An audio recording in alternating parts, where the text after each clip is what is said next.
si Vice President Sara Duterte sa Presidential Preference Survey para sa 2028. Pero ipinakita rin ng resulta na nanatiling bukas ang laban dahil halos kalahati ng botante ay wala pang kinikilingang political bloc. Ang detalye tunghayan sa ulat nito. Nangunguna si Vice President Sara Duterte sa kauna-unahang National Momentum Survey para sa posibleng 2028 presidential elections matapos makakuha ng 44.2% na voter preference. Habang pumangalawa, si dating Vice President Leni Robredo na may 23.8%.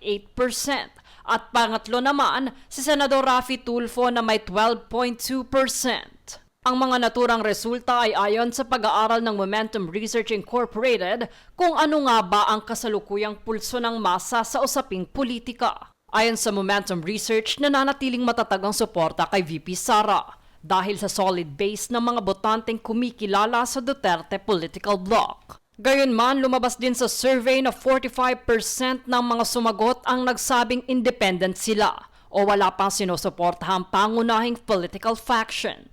Kumpara naman sa 28.9% na pro-Duterte at 12.4% na pro-opposition at 11% na pro-Marcos.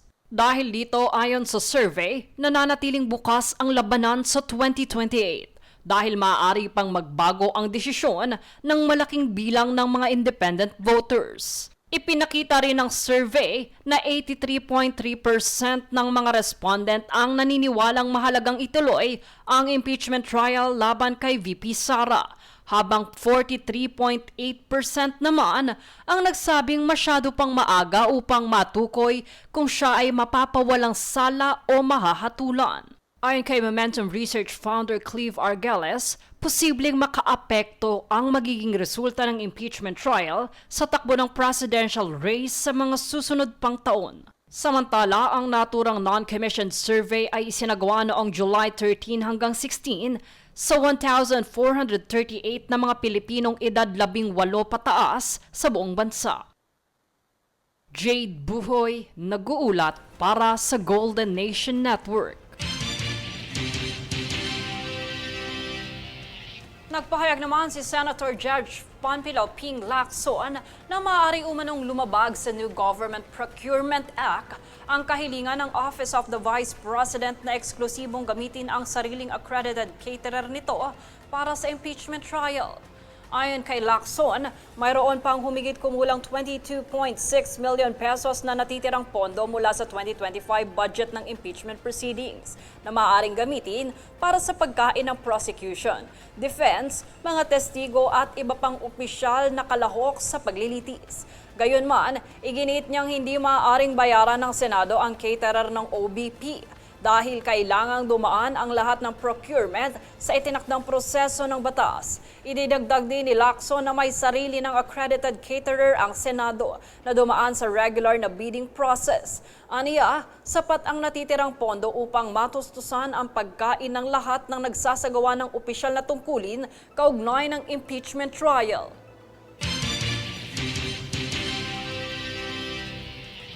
Inilahad ng palasyo na nakapag-usap sa pamamagitan ng telepono si Pangulong Ferdinand Marcos Jr. at United States President Donald Trump nitong Miyerkules. Kasama sa kanilang napag-usapan ang global economic and security situation. Napag-usapan din ng China kung saan sinabi ni Trump na ang kanyang kakausapin ay si Chinese President Xi hinggil sa South China Sea. Matatanaan, nagkasama ito sa natalakay ni President Marcos at U.S. Secretary of State Marco Rubio noong bumisita ito sa Malacanang noong Martes. Samantala, sa isang press con, sinabi ni Rubio na nananatiling hamon ang usapin ng soberanya sa teritoryo at ang Amerika ay patuloy na papatibay ang kasunduan sa mga kaalyansa at suporta sa kalayaan ng paglalayag at paggalang sa mga karapatang pang-teritoryo ng mga bansa sa rehiyon. Well, look, I mean, they know where we feel about those issues. Obviously, we publicly expressed ourselves on the missile launch. It's a destabilizing event. And on what's happened with the Philippines, you know, obviously we saw that too. The whole world saw it, and it's disturbing, you know. And these challenges and these claims of sovereignty over territory are a growing challenge. That's why we continue to reiterate our commitment to our treaty partners, but also our commitment to freedom of navigation and respect for territorial rights in the region. And it's one of the cornerstones of our engagement in the Indo-Pacific, and especially via ASEAN. And I made that point in every forum that we've had here.